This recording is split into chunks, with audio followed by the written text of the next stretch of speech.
जय हिंद साथियों। मैं आपका दोस्त राहुल मीणा आप सभी का स्वागत करता हूं आपके अपने इस YouTube channel smart study approach पर। साथियों, जैसा कि आप सभी जानते हैं कि हम पढ़ रहे हैं मध्य प्रदेश का सामान्य अध्ययन, और मध्य प्रदेश के सामान्य अध्ययन की इस कड़ी में ये हमारा लेक्चर नंबर 42 है। यानी कि इससे पहले हम 41 लेक्चर कंप्लीट कर चुके हैं, और उसी कड़ी में हम पढ़ रहे हैं हमारे मध्य प्रदेश की नदियाँ और मध्य प्रदेश की नदियों का यह हमारा भाग नंबर 5 है। तो साथियों, अगर अभी तक आपने हमारे इस यूट्यूब चैनल को सब्सक्राइब नहीं किया है तो अभी हमारे इस यूट्यूब चैनल को सब्सक्राइब करें और बेल आइकन दबाना ना भूलें। उम्मीद करते हैं आप सभी को मध्य प्रदेश का सामान्य अध्ययन पढ़ने में मज़ा आ रहा होगा और आपके सभी डाउट्स भी क्लियर होते जा रहे होंगे, क्योंकि स्मार्ट स्टडी अप्रोच परिवार आप सभी के लिए एक सीरीज चला रहा है सफलता बैच के माध्यम से, जिसमें कि हम संपूर्ण मध्य प्रदेश को बिल्कुल फ्री ऑफ कॉस्ट आप लोगों को यूट्यूब पर उपलब्ध करवा रहे हैं। तो आप लोग ज़्यादा से ज़्यादा हमारे इन वीडियोस की लिंक को शेयर करें ताकि अधिक से अधिक लोग इस सफलता सीरीज के साथ जुड़ सकें और अपनी सफलता को सुनिश्चित कर सकें। चलिए आगे बढ़ते हैं। और अगर आप लोग भी कर रहे हैं MPPSC prelims, assistant professor, food safety officer, MPSI, MP police, MP आबकारी, जेल प्रहरी, फॉरेस्ट गार्ड, MP पटवारी और व्यापम द्वारा आयोजित की जाने वाली सभी एक दिवसीय परीक्षाओं की, जिसमें कि मध्य प्रदेश का सामान्य अध्ययन पूछा जाता है, तो आज ही जुड़े स्मार्ट स्टडी अप्रोच परिवार के साथ। चलिए साथियों आगे बढ़ जाते हैं। और जैसा कि आप सभी जानते हैं हम पढ़ रहे हैं मध्य प्रदेश का सामान्य अध्ययन, और उसी कड़ी में हमारे जो टॉपिक्स कंप्लीट हो गए हैं उनमें हैं मध्य प्रदेश का गठन, मध्य प्रदेश का सामान्य परिचय, मध्य प्रदेश के पर्वत, मध्य प्रदेश की मिट्टियाँ, मध्य प्रदेश की जलवायु, मध्य प्रदेश की ऋतुएं, मध्य प्रदेश का भौतिक विभाजन, मध्य प्रदेश की जनगणना, मध्य प्रदेश के राष्ट्रीय उद्यान, मध्य प्रदेश के अभयारण्य, मध्य प्रदेश के वन और मध्य प्रदेश के उद्योग। और उसके बाद जो हमारा टॉपिक चल रहा है वो है मध्य प्रदेश की रिवर। ठीक है, तो चलिए बढ़ जाते हैं हम। और मध्य प्रदेश की नदियों का यह हमारा लेक्चर नंबर 5वां है। ठीक है साथियों, तो हमने ये देखा था कि हमारे मध्य प्रदेश में कुल कितने अफवाह तंत्र हैं, तो टोटल 6 अफवाह तंत्र हैं, जिसमें से हमारा पिछले लेक्चर में नर्मदा नदी अफवाह तंत्र कंप्लीट हो चुका है। अब हम इसके आगे बढ़ेंगे। ठीक है, चलिए आगे बढ़ जाते हैं। और जो हमारा अगला अफवाह तंत्र है वह है महानदी अफवाह तंत्र। देखिए साथियों, ये मैं मैप में बना देता हूँ कि महानदी कौन सी है। तो ये जो मैंने रेड कलर से बनाया है ये है हमारी महानदी। तो चलिए महानदी अफवाह तंत्र के बारे में बात करते हैं। तो महानदी अफवाह तंत्र की प्रमुख नदी कौन सी है, तो महानदी इस अफवाह तंत्र की प्रमुख नदी है। अगर इसके उद्गम की बात की जाए तो यह मेहद झील, मिंडा गांव, सरदारपुर, धार से इसका उद्गम होता है। और वहीं अगर इसके विलय की बात की जाए तो खंबात की खाड़ी, या इसे ही हम केम्बे की खाड़ी या अरब सागर के नाम से जानते हैं, तो इसमें जाकर माही नदी जो है कि किस में मिल जाती है, तो खंबात की खाड़ी में जाकर मिल जाती है। अगर माही नदी की लंबाई की बात करेंगे तो 583 किलोमीटर इसकी कुल लंबाई हमें देखने को मिलती है। ठीक है, चलिए आगे बढ़ जाते हैं और हम देखते हैं कि इसके पुराना नाम या अन्य नाम क्या है। तो इसे हम पृथ्वी की पुत्री, ठीक है, इसके बाद महती, बांगड़ की गंगा, कांठल की गंगा और आदिवासियों की गंगा, साथ में हम दक्षिणी राजस्थान की स्वर्ण रेखा भी इसे कहते हैं। तो देखिए इसके क्या क्या नाम हैं, तो बोलिएगा मेरे साथ। पृथ्वी की पुत्री, महती, बांगड़ की गंगा, कांठल की गंगा, आदिवासियों की गंगा और दक्षिणी राजस्थान की स्वर्ण रेखा के नाम से हमारी यह माही नदी जानी जाती है। जैसे सूर्यपुत्री की बात करेंगे तो सूर्यपुत्री किस नदी को कहा जाता है? तो ताप्ती को कहा जाता है। वहीं अगर शिवपुत्री की बात करें तो शिवपुत्री हमारी किस नदी को कहा जाता है? तो माँ नर्मदा को शिवपुत्री के नाम से भी जाना जाता है। ठीक है, चलिए आगे हम बढ़ते हैं कि इसकी सहायक नदियाँ कौन कौन सी है। तो सोम, जाखम, अनस, चाप, मोरेन ये इसकी प्रमुख सहायक नदियाँ हैं। वहीं अगर देखा जाए कि इसका अपवाह क्षेत्र कौन कौन सा है तो देखिएगा यह धार के बाद रतलाम, फिर धार, झाबुआ, रतलाम, बांसवाड़ा, पंचमहल होते हुए कहाँ प्रवेश कर जाती है यह? तो यह गुजरात में प्रवेश कर जाती है। तो देखिए अगर इसकी सहायक नदियाँ याद करनी हो तो हमें मुख्यतः 3 सहायक नदियाँ हमें याद रखनी है, सोम, जाखम और अनस। ये 3 नदियाँ तो हमें कम से कम याद होनी चाहिए। और यह हमारे मध्य प्रदेश के जो सरदारपुर जो कि धार जिले की एक तहसील है तो वहाँ से प्रारंभ होते हुए धार, झाबुआ, रतलाम, इसके बाद राजस्थान में प्रवेश करती हुई यह बांसवाड़ा और पंचमहल होते हुए यह सीधी गुजरात में प्रवेश कर जाती है। क्लियर है इतनी बातें? चलिए आगे बढ़ जाते हैं और हम देखते हैं कि माही नदी पर कौन कौन सी परियोजनाएं हैं। तो देखिएगा जमनालाल बजाज सागर परियोजना, और ये कहाँ पर स्थित है? तो याद रखिएगा यह राजस्थान में स्थित है।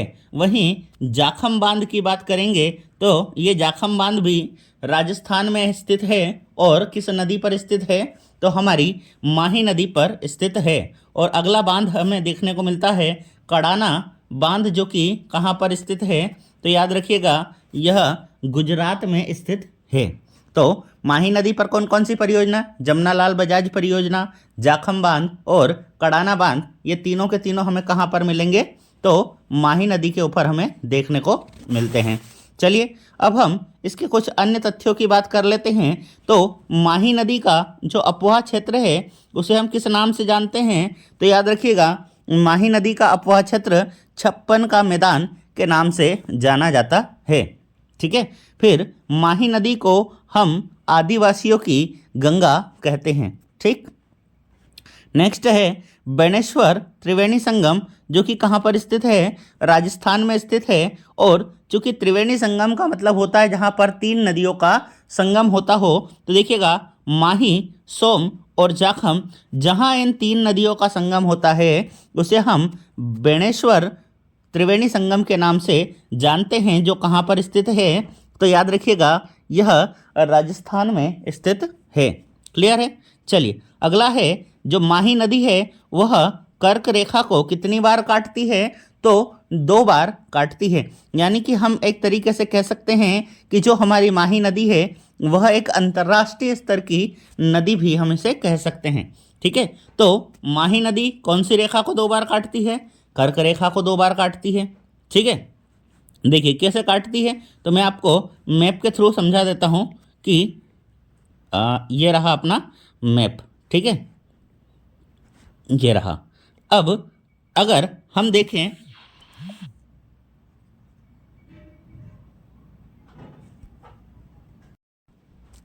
चलिए तो मैं आपको मैप के थ्रू बता देता हूँ कि देखिए ये जो रेखा है यह इसे हम कौन सी रेखा कहते हैं? तो यह हमारी कर्क रेखा हो गई। और यहाँ पर हम देख रहे हैं कि ये जो नदी है ये कर्क रेखा को कितनी बार काट रही है? 2 बार। देखिए एक बार तो ये यहाँ पर काट रही है, दूसरी बार ये यहाँ पर काट रही है। तो यानी कि कर्क रेखा को 2 बार काटने वाली नदी कौन सी हो गई? हमारी माही नदी हो गई। क्लियर है इतनी बातें? चलिए इसके बाद में मकर रेखा को, अब जब अगर कोई सी नदी कर्क रेखा को काट रही है तो कोई सी नदी ऐसी भी तो होगी जो मकर रेखा को काटती होगी। तो लिम्पोपो नदी जो कि अफ्रीकी महाद्वीप में अंतर्गत आती है और यह किस रेखा को काटती है? तो यह मकर रेखा को 2 बराबर भागों में काटती है। क्लियर है? फिर अगला हम बात करेंगे विषुवत रेखा, या इसे ही हम भूमध्य रेखा कहते हैं। तो भूमध्य रेखा को 2 बार कौन सी नदी काटती है? तो याद रखिएगा अफ्रीका महाद्वीप में स्थित कांगो नदी जो है वह विषुवत रेखा या भूमध्य रेखा को भी काटती है। याद रखिएगा अफ्रीका महाद्वीप से तीनों मुख्य अक्षांश रेखाएं हमें गुजरती हुई दिखती है। वहाँ से कर्क रेखा, मकर रेखा और भूमध्य रेखा, ये तीनों की तीनों रेखाएं हमें वहाँ पर देखने को मिल जाती है। क्लियर है इतनी बातें? चलिए, तो माही नदी कर्क रेखा, लिम्पोपो नदी मकर रेखा और कांगो नदी विषुवत रेखा या भूमध्य रेखा को काटती है। क्लियर है? तो ये हमारी हो जाती है माही नदी। अब हम आगे बढ़ जाते हैं और जो अगला हमारा अपवह तंत्र है वह है ताप्ती नदी अपवह तंत्र। ठीक है, चलिए अगर हम बात करें ताप्ती नदी की तो देखिए ये मैं वापस से यहाँ पर आप लोगों को नदी बना देता हूँ। तो ये जो नदी है हमारी कौन सी है? तो ये है हमारी ताप्ती नदी। ठीक है, चलिए अब ताप्ती नदी की बात करेंगे तो इसका उद्गम कहाँ से होता है? तो मुल्ताई बैतुल में एक जगह है जिसे हम ताप्ती कुंड के नाम से जानते हैं। तो ताप्ती कुंड मुल्ताई बैतुल से किस नदी का उद्गम होता है? तो याद रखिएगा ताप्ती नदी का उद्गम होता है। वहीं अगर इसके अवसान की बात करेंगे तो खंबात की खाड़ी में इसका अवसान होता है, यानी कि ये भी सीधी जाकर किस में मिल जाती है? तो खंबात की खाड़ी में जाकर मिल जाती है। ठीक है, यानी कि अभी तक हमने जो तीन प्रमुख नदियाँ पढ़ी हैं, नर्मदा, माही और जो हमारी ताप्ती है, वो तीनों के तीनों का प्रवाह किस दिशा में है? तो याद रखिएगा इन तीनों का प्रवाह पश्चिम दिशा में है। ठीक है, वहीं लंबाई की बात करेंगे तो 724 किलोमीटर लंबी यह नदी है, जिसमें से 279 किलोमीटर यह हमारे मध्य प्रदेश में प्रवाहित होती है। क्लियर? चलिए आगे बढ़ जाते हैं। इसके पुराना या अन्य नाम की बात करेंगे तो इसे सूर्यपुत्री किस में कहा गया? महाभारत में। और वायु पुराण में इसे सुरसुता के नाम से जाना गया। इसी का नाम तापी भी है और इसे हम पयोष्णी नदी, पयोष्णी का मतलब होता है कि गर्म जल देने वाली नदी, तो ये प्रमुख नाम हमें ताप्ती नदी के देखने को मिलते हैं। कौन कौन से? सूर्यपुत्री, सुरसुता, तापी और पयोष्णी, ये सभी किस नदी के नाम हैं? तो ये ताप्ती नदी के प्रमुख नाम हैं। क्लियर है? चलिए आगे बढ़ जाते हैं और हम देखते हैं इसकी प्रमुख सहायक नदियों के बारे में। तो इसकी सहायक नदियां है पूर्णा, गिरना, अमरावती, बोरी, कालीभीत और शिवा।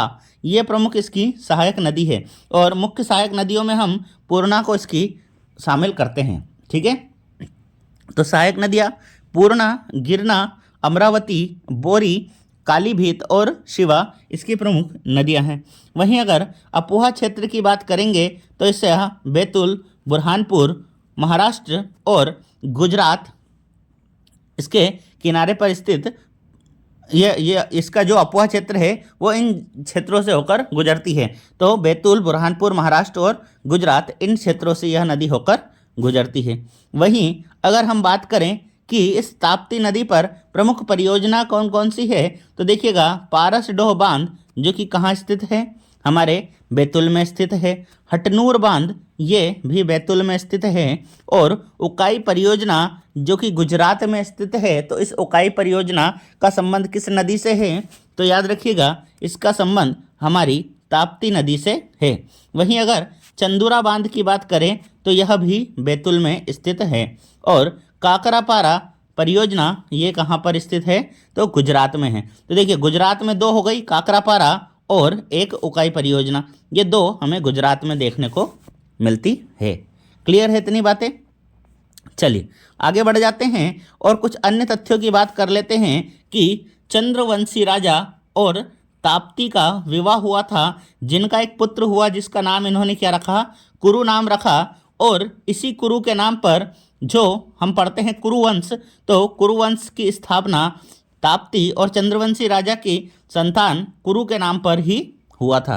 ठीक है सॉरी।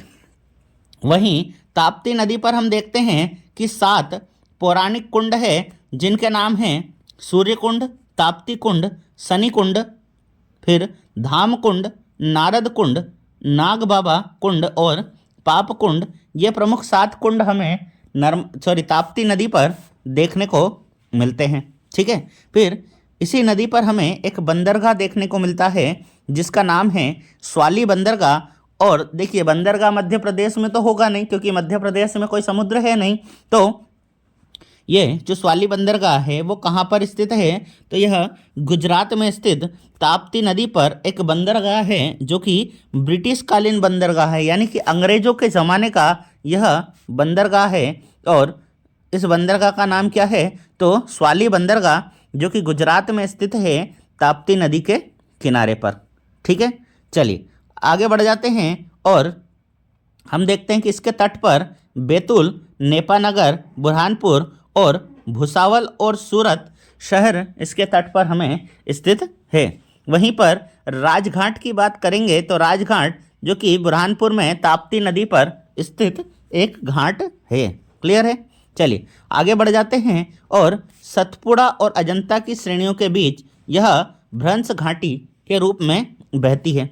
ठीक है, तो देखिए कैसे बहती है मैं बता देता हूँ आप लोगों को। जैसे कि ये मान लिया कि ये हमारी ताप्ती नदी बह रही है, तो ये जो ऊपर से जो ऊपर ये जो पहाड़ बना हुआ है ये कौन सा है हमारा, तो ये हमारा सतपुड़ा है।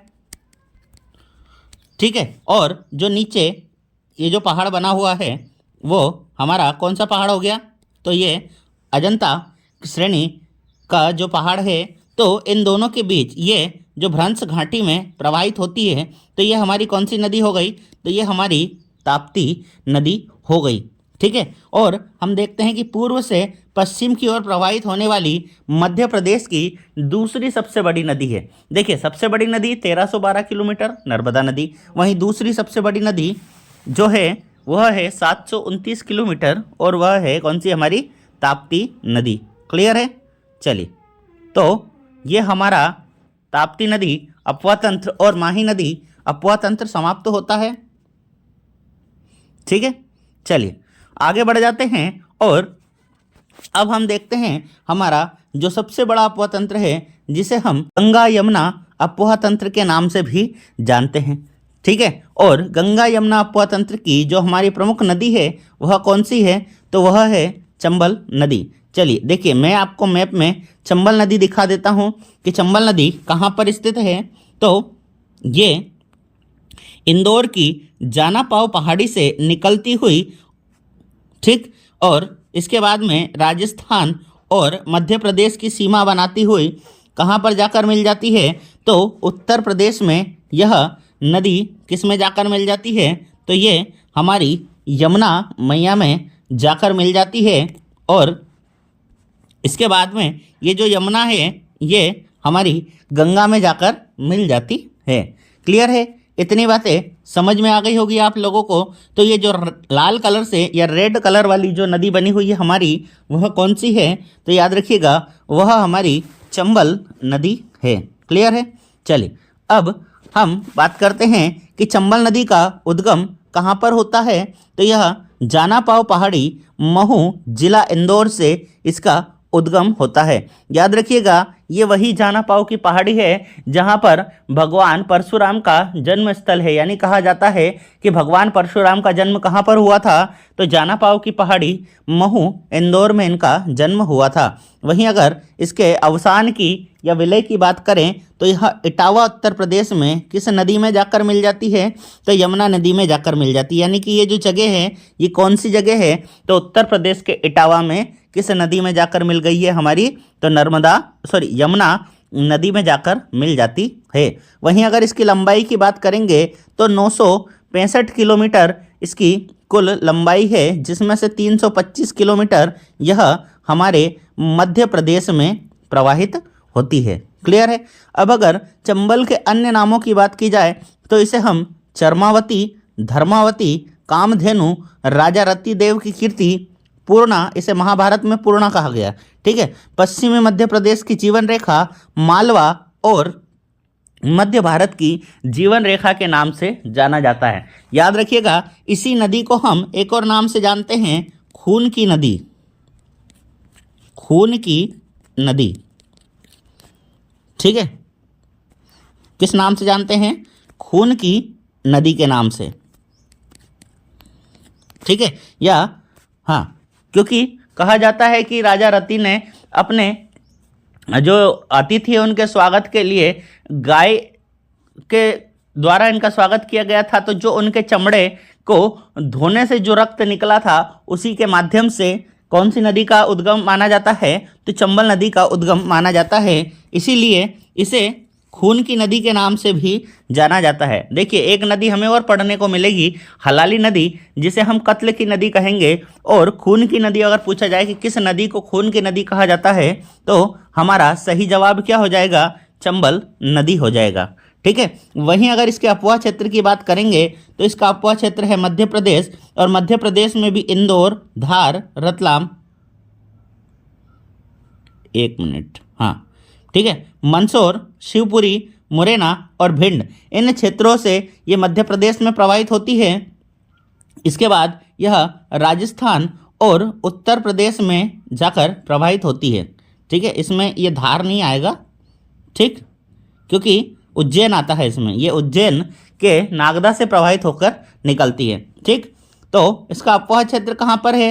तो मध्य प्रदेश, राजस्थान और उत्तर प्रदेश में यह प्रवाहित होती है। वहीं अगर इसकी सहायक नदियों की बात करें तो क्षिप्रा, कालीसिंध, शिवना, पार्वती, कुनो, बनास और सीप, ये प्रमुख नदियाँ इसकी सहायक नदियाँ हैं। देखिए ये नदी क्षिप्रा, कालीसिंध, पार्वती, ठीक, इसके बाद ये कुनो, ये बनास, ये सारी नदियाँ किसकी सहायक है? तो ये सारी की सारी हमारी यमुना की, सॉरी, चंबल नदी की सहायक नदियाँ हैं। ठीक है, सॉरी। अब अगर इसके प्रमुख जलप्रपातों की बात करेंगे तो इस पे जो जलप्रपात है वो है झाड़ीदह जलप्रपात इंदौर, शीतला माता जलप्रपात इंदौर, पाताल पानी जलप्रपात इंदौर और चूलिया जलप्रपात जो कि भेसोरगढ़, कोटा, राजस्थान में हैं। तो ये सारे के सारे जलप्रपात हमें किस नदी पर देखने को मिलते हैं? तो यह झरने हमें चंबल नदी पर देखने को मिलते हैं। ठीक है, चलिए अब बात करते हैं कि इस पर प्रमुख परियोजनाएं कौन कौन सी है। तो चंबल घाटी परियोजना मध्य प्रदेश की पहली नदी घाटी परियोजना है, जिसे 1953-54 में मध्य प्रदेश में प्रारंभ किया गया था। यानी कि अगर पूछ लिया जाए कि मध्य प्रदेश की सबसे पहली नदी घाटी परियोजना कौन सी है, तो हमारा सही जवाब क्या हो जाएगा? चंबल घाटी परियोजना। ठीक है, और इसके 3 पार्ट है। कौन कौन से? तो गांधी सागर परियोजना जो कि मंदसौर में है और कितने मेगावाट की है? तो 115 मेगावाट की है। वहीं राणा प्रताप सागर जो कि चित्तौड़गढ़ राजस्थान में स्थित है, वह 172 मेगावाट बिजली का उत्पादन किया जाता है। और तीसरी है जवाहर सागर परियोजना, कोटा, राजस्थान, जहां पर 99 मेगावाट बिजली का उत्पादन किया जाता है। और याद रखिएगा इन तीनों में मध्य प्रदेश की जो हिस्सेदारी है वो कितनी है? तो 50% है। क्लियर है? चलिए आगे बढ़ जाते हैं और अब हम अन्य तथ्यों को देख लेते हैं कि चंबल और यमुना नदी मिलकर किस मैदान का निर्माण करती है? तो लश्कर के मैदान का निर्माण करती है। जैसे हमने माही नदी में देखा था कि माही नदी का जो मैदान है उसे 56 का मैदान के नाम से जानते हैं, उसी प्रकार से चंबल और यमुना द्वारा जो मैदान बनाया जाता है उसे हम किस नाम से जानते हैं? तो लश्कर का मैदान के नाम से जानते हैं। ठीक है, अब देखिए चंबल नदी के द्वारा सबसे ज़्यादा क्या होता है? तो मृदा अपरदन होता है, जिसे हम बीहड़ या मिट्टी का कटाव या इसे ही हम गली अपरदन के नाम से जानते हैं। और मृदा अपरदन से प्रभावित सर्वाधिक प्रभावित जो जिला है हमारा वह मुरैना जिला है, क्योंकि देखिए मुरैना में ज़्यादा जगह से होकर ये प्रभावित होती है और ये बीहड़ के द्वारा बड़े बड़े खंडर बन जाते हैं। और पुराने समय में जब चंबल के डाकुओं का राज हुआ करता था तो उस समय पर ये डाकुओं की जो शरण स्थली है उसके रूप में भी यह काम आता था। ठीक है, फिर हम देखते हैं कि कोटा बैराज जवाहर सागर के आगे बना हुआ एक बांध है। यानी कि कोटा बैराज कुछ अलग नहीं है, ये जवाहर सागर का ही एक भाग हम कह सकते हैं। ठीक है, अब हम देखते हैं कि चंबल नदी पर चंबल घड़ियाल अभ्यारण्य देवरी मुरैना में स्थित है। तो चंबल घड़ियाल अभ्यारण्य कहाँ पर है? मुरैना में स्थित है। और किस नदी पर स्थित है? तो हमारी चंबल नदी पर स्थित है। ठीक है, फिर आगे बढ़ जाते हैं और चंबल नदी में किसका संरक्षण किया जाता है? तो डॉल्फिन का संरक्षण किया जाता है। और जो डॉल्फिन मछली है उसे हम चंबल का क्या नाम से जानते हैं? तो ब्रांड एम्बेसडर कौन है? अगर पूछ लिया जाए कि चंबल का ब्रांड एम्बेसडर कौन है, तो यह डॉल्फिन जो मछली है। ठीक है, वहीं हम देखते हैं कि चंबल नदी में बटाहुर, कटहवा और चित्रा इंडिका ये कछुए की प्रजातियों का संरक्षण भी यहाँ पर किया जाता है। वहीं पर बनास, सीप और चंबल ये तीनों जहाँ पर मिलती है राजस्थान में, उसे हम रामेश्वर त्रिवेणी संगम के नाम से जानते हैं। जहाँ जैसे कि हमने माही सोम जानते हैं, जहाँ जैसे कि हमने माही सोम और जाखम जो नदियों का मिलन था वो बेणेश्वर त्रिवेणी संगम के नाम से जाना, वहीं अगर बनास, सीप और चंबल नदी जहाँ पर मिलती है उसे हम रामेश्वरम त्रिवेणी संगम के नाम से जानते हैं। तो साथियों, नदी के बारे में, ठीक है। अगर शिप्रा नदी की बात करें तो ठीक, इसका उद्गम कहाँ से होता है? तो शिप्रा नदी का उद्गम काकरी बरड़ी पहाड़ी, महू, इंदौर से इसका उद्गम हमें देखने को मिलता है। वहीं पर अगर इसके विलय की बात करेंगे तो यह कोटा राजस्थान में किस नदी में जाकर मिल जाती है? तो चंबल में जाकर मिल जाती है। यानी कि शिप्रा हमारी किसकी सहायक नदी है? तो यह हमारी चंबल की प्रमुख सहायक नदी है। ठीक है, चलिए आगे बढ़ जाते हैं और हम देखते हैं कि इसके अन्य नाम क्या है। तो इसे हम प्रलोक्य, पूर्ण सलीला, मोक्षदायिनी, ज्वरहरणी, सोमवती, अमृत संभवा, अवंती, कनक श्रृंगा, मालवा की गंगा। ठीक है, तो सबसे ज़्यादा पूछा जाने वाला जो क्वेश्चन है कि मालवा की गंगा किसे कहते हैं और मोक्षदायिनी के नाम से किस नदी को जाना जाता है, तो हमारा सही जवाब क्या हो जाएगा? तो हमारा जो सही जवाब है वह हो जाएगा शिप्रा नदी। ठीक है, वहीं अगर इसकी बात की जाए कि इसकी प्रमुख सहायक नदियाँ कौन कौन सी है, तो गंभीर नदी,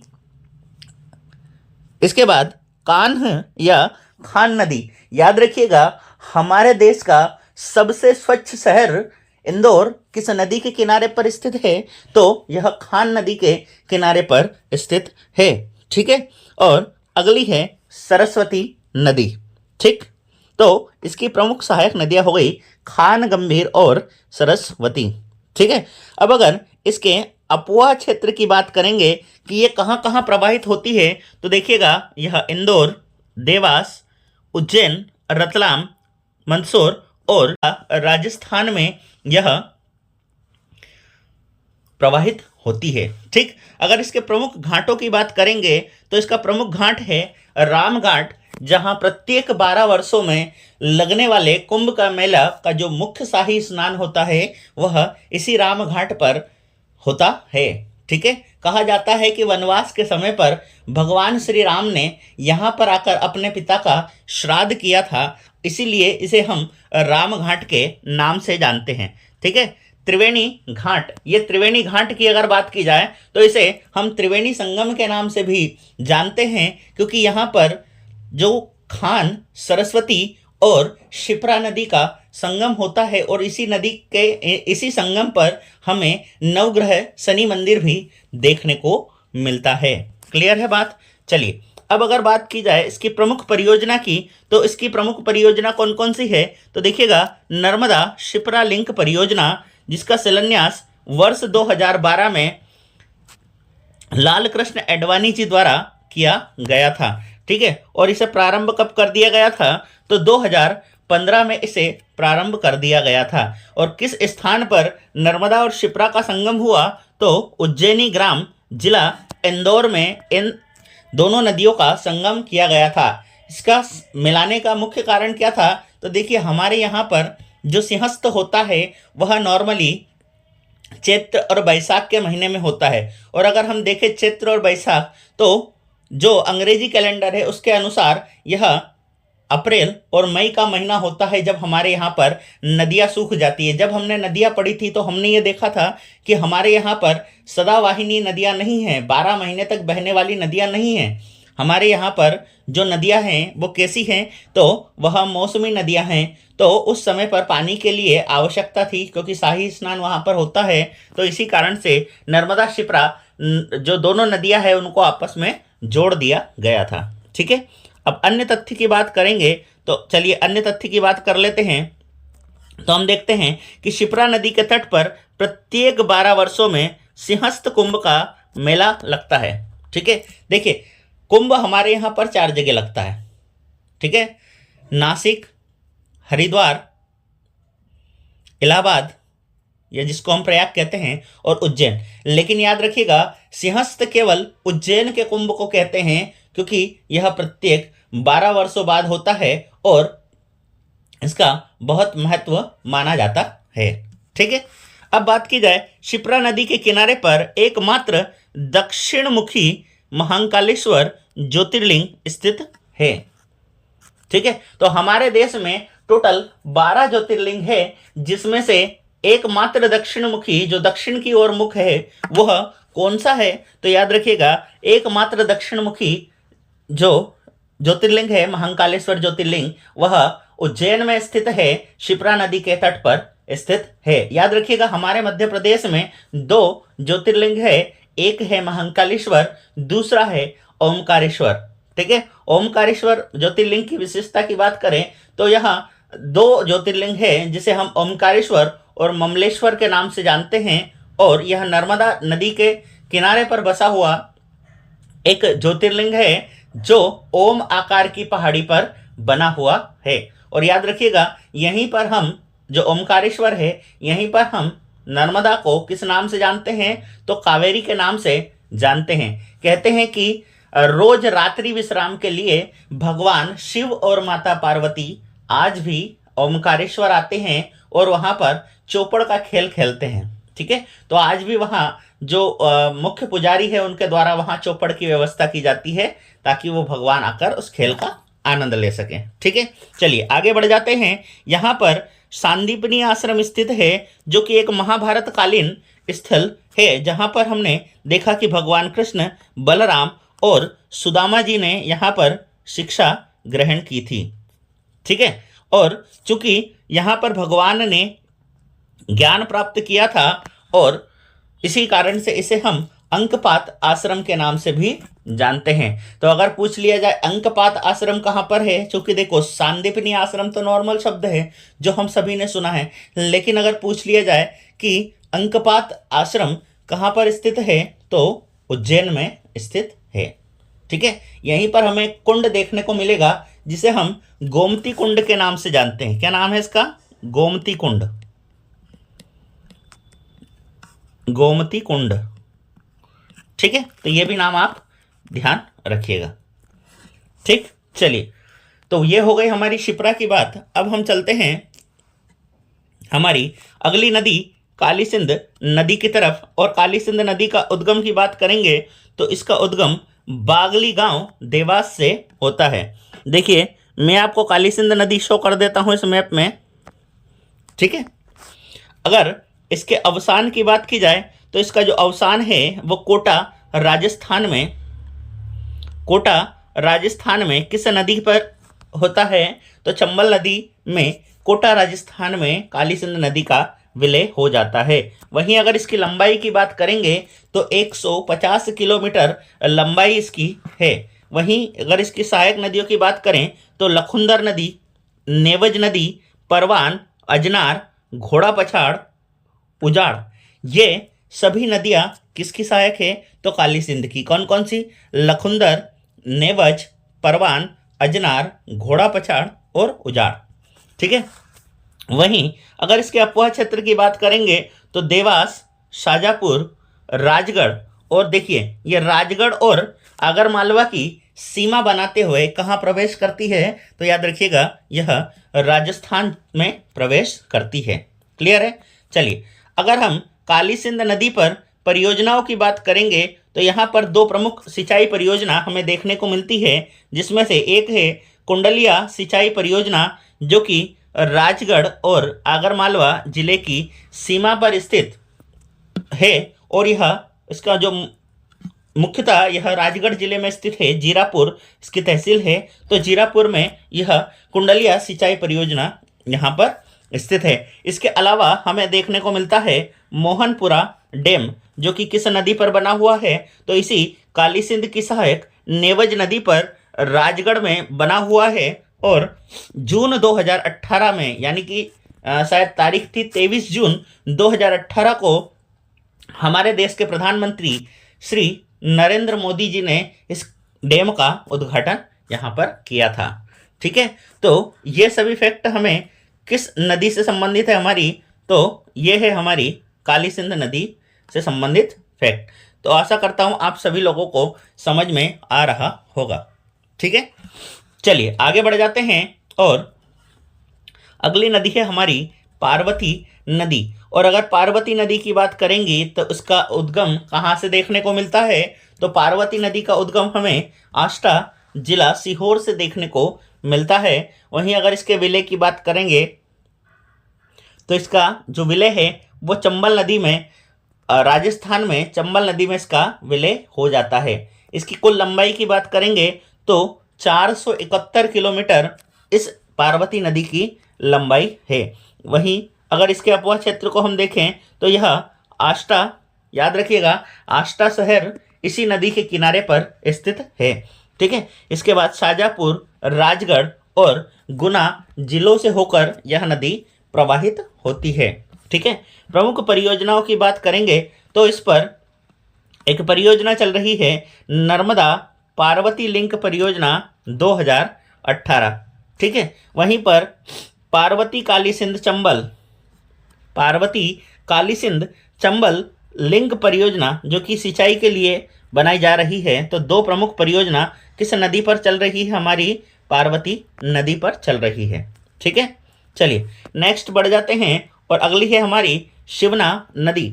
शिवना नदी की बात करेंगे तो इसका उद्गम हमें रतलाम जिले से देखने को मिलता है। वहीं इसके अगर विलय की बात करेंगे तो मंदसौर में यह चंबल नदी में जाकर मिल जाती है।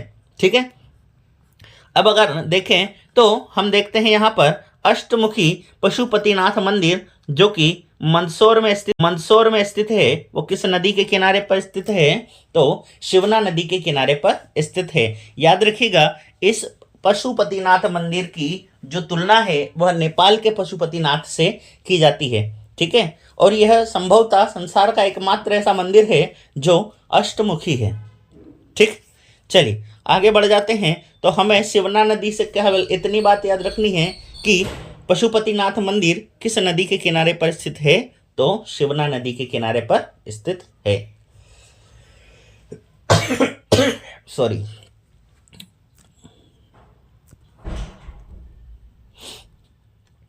अगली हमारी नदी है कुनो नदी। ठीक है, कुनो नदी के उद्गम की बात करेंगे तो इसका उद्गम शिवपुरी के पठार से होता है और इसका विलय किस नदी में जाकर हो जाता है, चंबल नदी में जाकर हो जाता है। और याद रखिएगा हमारा जो राष्ट्रीय उद्यान है पालपुर कुनो राष्ट्रीय उद्यान जो कि श्योपुर में स्थित है, वह किस नदी के किनारे पर स्थित है, तो यह कुनो नदी के किनारे पर स्थित है। और कुनो नदी प्रवाहित होती है, इसी कारण से इसे हम कुनो पालपुर राष्ट्रीय उद्यान के नाम से जानते हैं। और यहाँ पर हमने क्या लाकर बसाए हैं, तो याद रखिएगा यहाँ पर हमने अफ्रीकी चीते लाकर बसाए हैं। नामीबिया से और दक्षिण अफ्रीका से लाए गए जो चीते हैं वो हमने कहाँ लाकर बसाए हैं, तो पालपुर कुनो राष्ट्रीय उद्यान में हमने लाकर बसाए हैं। ठीक है, चलिए आगे बढ़ जाते हैं। और हमारी जो अगली नदी है वह है बनास नदी। बनास नदी के उद्गम की बात करेंगे तो इसका उद्गम कुंभलगढ़ राजस्थान से होता है। ठीक है, और अगर इसके विलय की बात करें तो रामेश्वरम त्रिवेणी संगम राजस्थान में इसका विलय किस नदी में हो जाता है, तो याद रखिएगा चंबल नदी में इसका विलय हो जाता है। और इसकी लंबाई 512 किलोमीटर है। ठीक, इसकी क्या विशेषताएं हैं, तो देखिए यह चंबल की सबसे बड़ी सहायक नदी है और यह एक कैसी नदी है, तो यह एक मरुस्थलीय नदी है, यानी यह मरुस्थल से निकलने वाली नदी है, जो कि किसकी सहायक नदी है, तो हमारी चंबल की सहायक नदी है और सबसे बड़ी सहायक नदी है। ठीक है, चलिए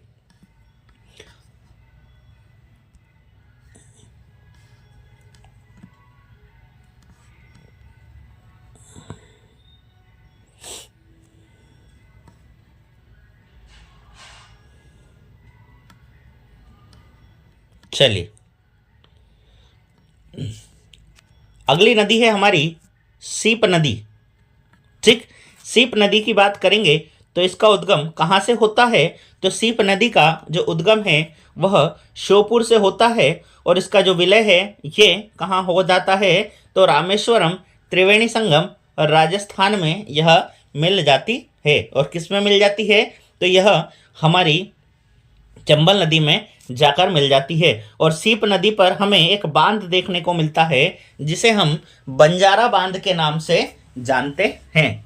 ठीक है साथियों, तो चलिए आज के लिए देखिएगा सिंधु नदी। सिंधु नदी के उद्गम की बात करेंगे तो इसका उद्गम सिरोंज, जो विदिशा जिले की सिरोंज तहसील है वहां से इस नदी का उद्गम होता है और इसका जो विलय है वह यमुना नदी में सीधे जाकर मिल जाती है और इटावा उत्तर प्रदेश में इसका विलय होता है। यानी कि ये किस की उपनदी है, तो याद रखिएगा ये यमुना की उपनदी है, ये चंबल की सहायक नदी नहीं है। अब ये सीधे जाकर किस में जाकर मिल जाएगी, तो याद रखिएगा यह सीधे जाकर यमुना नदी में मिल जाएगी। और अगर इसकी कुल लंबाई की बात करेंगे तो 470 किलोमीटर इसकी कुल लंबाई है। क्लियर है इतनी बातें। चलिए अब अगर इसकी सहायक नदियों की बात करेंगे तो पाहुज, कुंवारी, माहुर, नन और कुंद ये प्रमुख नदियां इसकी सहायक नदियां हैं। ठीक है, मुख्यतः कौन कौन सी है, तो याद रखिएगा पाहुज, कुंवारी और माहुर, इन 3 नदियों को हमें जरूर याद रखना है क्योंकि ये मुख्य सहायक नदियां हैं इसकी। ठीक है, चलिए अब अगर हम बात करें कि इसका अपोहा क्षेत्र क्या क्या है, तो याद रखिएगा यह विदिशा, गुना, शिवपुरी, दतिया और इटावा होते हुए किसमें, इटावा में जाकर किसमें मिल जाती है, तो यह हमारी यमुना नदी में जाकर मिल जाती है। क्लियर है इतनी बातें। चलिए आगे बढ़ते हैं और अब हम देखते हैं इसके प्रमुख जलप्रपातों की बात करेंगे तो पावा जलप्रपात जो कि कहां पर स्थित है, तो यह पावा जलप्रपात शिवपुरी जिले में स्थित है। ठीक है,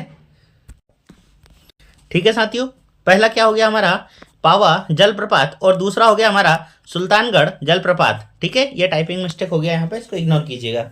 ठीक, तो दोनों के दोनों जलप्रपात सिंध नदी पर है और ये नदी का नाम ठीक कर लीजिएगा, सिंधु नहीं है सिंध है। ठीक है, सिंधु तो हमारे जम्मू कश्मीर वाले क्षेत्र में होकर गुजरती है। ठीक, लेकिन हमारे यहाँ पर कौन सी नदी है, सिंध नदी है। ठीक है, तो पावा जलप्रपात और सुल्तानगढ़ जलप्रपात ये शिवपुरी जिले में स्थित है। ठीक है, चलिए आगे बढ़ जाते हैं और अब हम देखते हैं कि प्रमुख कौन कौन से बांध इस पर स्थित है। तो याद रखिएगा सेवड़ा बांध जो कि सनकुआ दतिया में स्थित है, वहीं पर मड़ी खेड़ा बांध, मणि नहीं है ये मड़ी है। ठीक है, ऐसा मड़ी खेड़ा।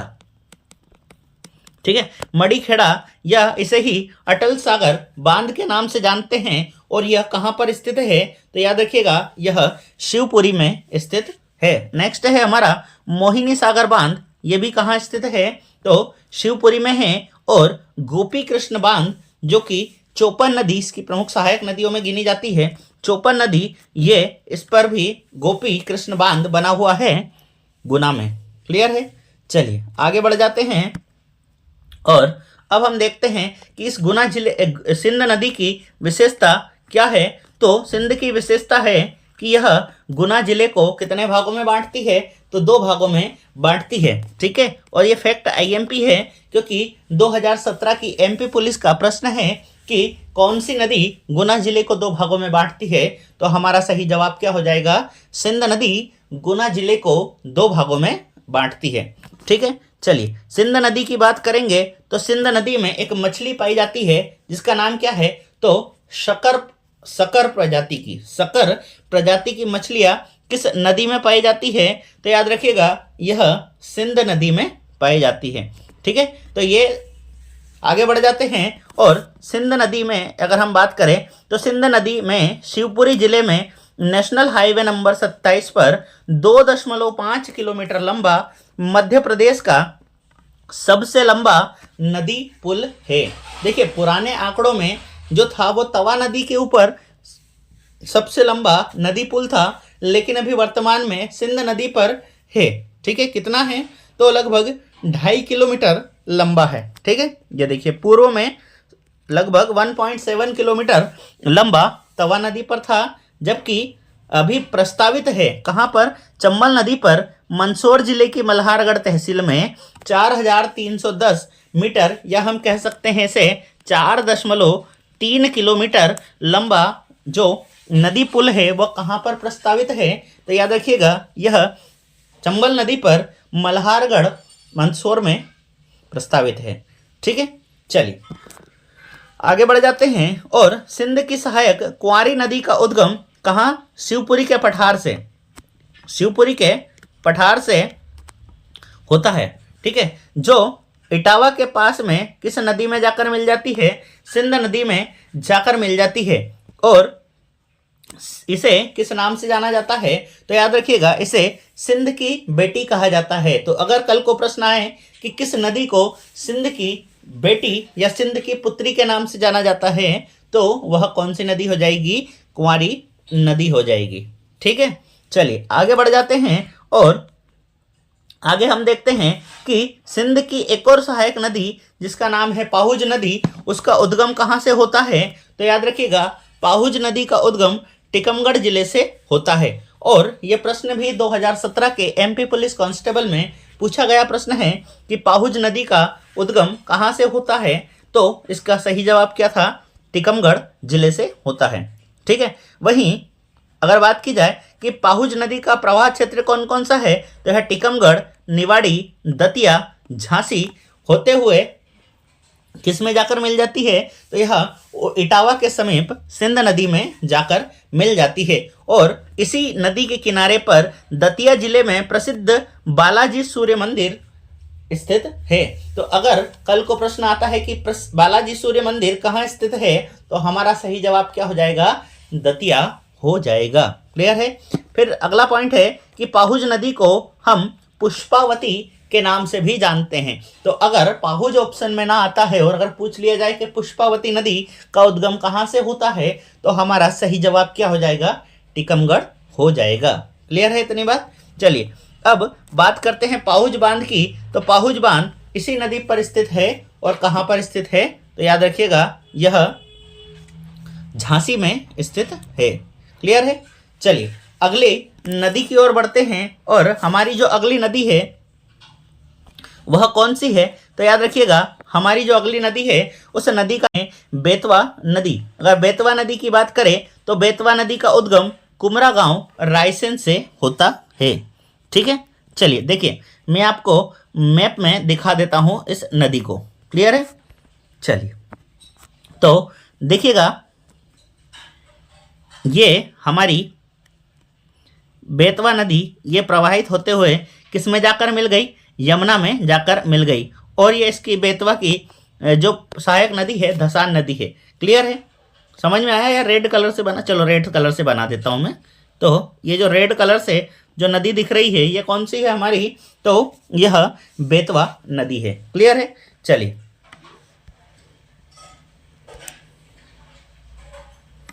आगे बढ़ जाए। चल नेक्स्ट पॉइंट अवसान, इसका विलय कहाँ पर होता है? तो यह उत्तर प्रदेश के हमीरपुर में किस नदी में जाकर मिल जाती है? तो याद रखिएगा इसका विलय यमुना नदी में हो जाता है। ठीक है, वहीं अगर इसकी लंबाई की बात करें तो 590 किलोमीटर इसकी लंबाई है और वहीं 232 किलोमीटर जो अपोहा क्षेत्र है वह हमारे मध्य प्रदेश में यह प्रवाहित होती है। क्लियर है?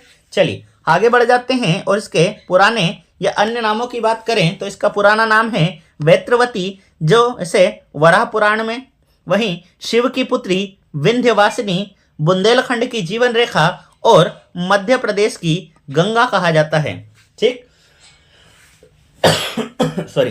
तो अगर प्रश्न आता है कि मध्य प्रदेश की गंगा किसे कहा जाता है, ठीक, तो ये हमारे पास बहुत सारे डाउट्स आते हैं, क्योंकि अगर पूछ लिया जाए मध्य प्रदेश की गंगा तो हमारा सही जवाब होगा बेतवा। अगर पूछ लिया जाए स्वच्छता के आधार पर मध्य प्रदेश की गंगा तो नर्मदा हो जाता है। मालवा की गंगा तो हमारी शिप्रा मैया को कहते हैं, ठीक है। तो इस प्रकार से हम आगे एक लिस्ट में पूरा देख लेंगे कि किस किस नदी को गंगा की उपमा दी गई है, ठीक है। चलिए आगे बढ़ जाते हैं और इसकी सहायक नदियों की बात करेंगे तो बीना, धसान, जामनी, बेस, हलाली, ठीक। और इसी हलाली नदी को हम किस नाम से जानते हैं, तो इसे ही हम कत्ल की नदी के नाम से जानते हैं। पिछले लेक्चर में मैंने आपको बताया था कि जो हमारी चंबल है उसे हम खून की नदी कहते हैं और हलाली नदी को हम क्या कहते हैं, तो इसे हम कत्ल की नदी के नाम से भी जानते हैं, ठीक है। देखिए यहाँ पर हम ने पॉइंट मेंशन किया है कि चंबल नदी को हम खून की नदी भी कहते हैं। क्लियर है इतनी बातें। चलिए आगे बढ़ जाते हैं और अपोहा क्षेत्र की बात करें तो यह रायसेन, भोजपुर, विदिशा, सांची, चंदेरी, ओरछा और हमीरपुर, इन जगहों से यह नदी प्रवाहित होती है।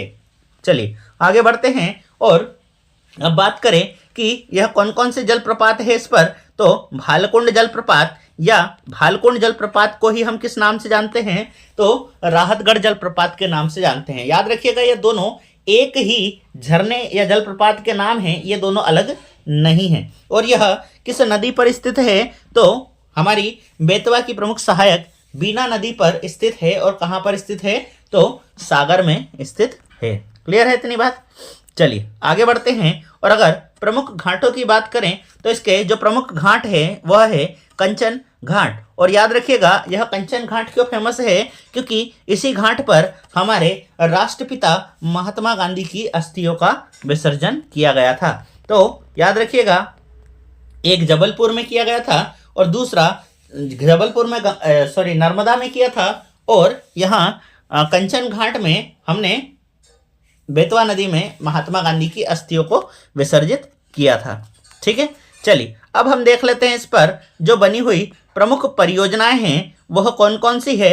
तो देखिएगा हलाली या इसे ही हम सम्राट अशोक सागर परियोजना के नाम से जानते हैं और यह विदिशा में है और यह मध्य प्रदेश, विदिशा मध्य प्रदेश में स्थित है, ठीक है। तो हलाली परियोजना कौन सी नदी, बेतवा नदी पर, ठीक। राजघाट परियोजना या इसे ही हम रानी लक्ष्मीबाई परियोजना के नाम से जानते हैं और यह ललितपुर उत्तर प्रदेश में मध्य प्रदेश और उत्तर प्रदेश की संयुक्त परियोजना है जो कहां पर स्थित है, तो याद रखिएगा यह ललितपुर उत्तर प्रदेश में स्थित है।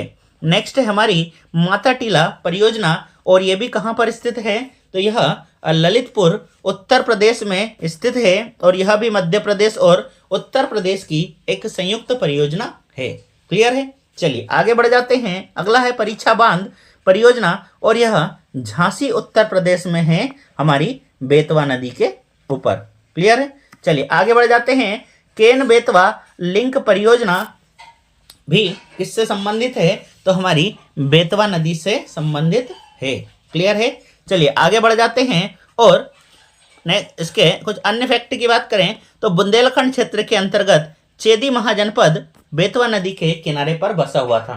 तो देखिए हमने देखा था कि प्राचीन काल में 16 महाजनपद हुआ करते थे, जिसमें से 2 महाजनपद हमारा एक तो अवंती और दूसरा चेदी। तो अवंती तो हमारा शिप्रा नदी के किनारे पर स्थित है, वहीं चेदी हमारा कौन सी नदी के किनारे पर स्थित है, तो याद रखिएगा यह बेतवा नदी के किनारे पर स्थित है। फिर वहीं देखते हैं कि उत्तर भारत का सबसे बड़ा शिवलिंग रायसेन में स्थित है और इसकी तुलना किससे की जाती है, तो सोमनाथ गुजरात से इस की तुलना की जाती है। ठीक है। हाँ चलिए आगे बढ़ जाते हैं और बाणभट्ट की कादंबरी और कालिदास की मेघदूत में हमें किस नदी का वर्णन देखने को मिलता है, तो इसमें हमें बेतवा नदी का वर्णन देखने को मिलता है। और मोस्ट इंपॉर्टेंट पॉइंट कि मध्य प्रदेश और उत्तर प्रदेश की सीमा पर परीक्षा बांध, माता टीला बांध और ठुकुआ बांध, इन तीनों का पानी जब इकट्ठा होता है तो क्या होता है कि ये उस क्षेत्र में फैल जाता है और इसी के कारण जो देवगढ़ का किला है वह डूब जाता है, वो एक आइसलैंड या टापू के रूप में हमें दिखता है। इसी कारण से हम देवगढ़ के किले को किस नाम से जानते हैं, तो याद रखिएगा इसे हम बेतवा का आइसलैंड के नाम से जानते हैं। ठीक है, चलिए आगे बढ़ जाते हैं और नेक्स्ट पॉइंट है कि बेतवा की सहायक नदी बीना नदी के किनारे पर आगाशोध तेल रिफाइनरी स्थित है। तो आगाशोध तेल रिफाइनरी कहाँ पर है? बीना में स्थित है, बीना जिला सागर में स्थित है। ठीक है, फिर नेक्स्ट है कि बीना नदी के किनारे पर सागर जिले में एरण नामक स्थान है और याद रखिएगा यहीं पर हमें सती प्रथा के प्रथम साक्ष्य देखने को मिलते हैं, जब हम देखते हैं कि गुप्त शासक भानुगुप्त के जो मंत्री है उसकी पत्नी यहाँ पर सती हो जाती है और उसके साक्ष्य हमें कहाँ पर मिलते हैं? तो एरण अभिलेख से मिलते हैं जो कि बीना नदी के किनारे पर है, सागर में स्थित है। ठीक है, और वहीं अगर बात की जाए ओरछा में बेतवा नदी को हम किस नाम से भी जानते हैं, तो याद रखिएगा इसे हम सतधारा के नाम से भी जानते हैं। ठीक है साथियों, तो चलिए तो केन नदी, अगर इस मैप में हम केन नदी को देखते हैं कि केन नदी कहाँ पर है इस मैप में सॉरी, तो हम आपको केन नदी बता देते हैं कहाँ पर है। तो देखिएगा ये रेड कलर से बना देता हूँ मैं। ठीक है, ये केन नदी है जो सीधी जाकर किस में मिल जाती है? यमुना में, और इसकी एक सहायक नदी है सोनार नदी जो केन नदी में आकर मिल जाती है। क्लियर है इतनी बातें? चलिए, तो अगर बात की जाए कि केन नदी का उद्गम कहाँ से होता है, तो इसका उद्गम कैमूर पहाड़ी कटनी से इसका उद्गम होता है। ठीक है, चलिए वहीं अगर अवसान की बात करें तो किस नदी में जाकर मिल रही है? तो यमुना नदी में जाकर मिल रही है। कहाँ पर? बांदा उत्तर प्रदेश में यह यमुना नदी में जाकर मिल जाती है। वहीं अगर इसकी लंबाई की बात करेंगे तो इसकी कुल लंबाई 427 किलोमीटर है तथा 292 किलोमीटर हमारे मध्य प्रदेश में प्रवाहित होती है। ठीक है, ये जो टॉप 5 नदियां हैं इनकी हमें मध्य प्रदेश की दूरियां भी हम कोशिश करेंगे कि यहीं पर याद रखें, क्योंकि कभी कभी परीक्षाओं में ये प्रश्न भी पूछ लिया जाता है। ठीक है, चलिए आगे बढ़ जाते हैं और हम देखते हैं कि हमारे केन नदी के अन्य नाम क्या क्या है। तो इसके नाम हैं कर्णावती, सुक्तिमती, दीर्णावती और श्रवेणी। इन नामों से भी हम हमारी केन नदी को जानते हैं। कौन कौन से नाम? कर्णावती, सुक्तिमती, दीर्णावती और श्रवेणी। इन नामों से हम हमारी केन नदी को जानते हैं। ठीक है, चलिए आगे बढ़ते हैं और इसकी सहायक नदियों की बात करेंगे तो सोनार, बेबस, मीर हसन।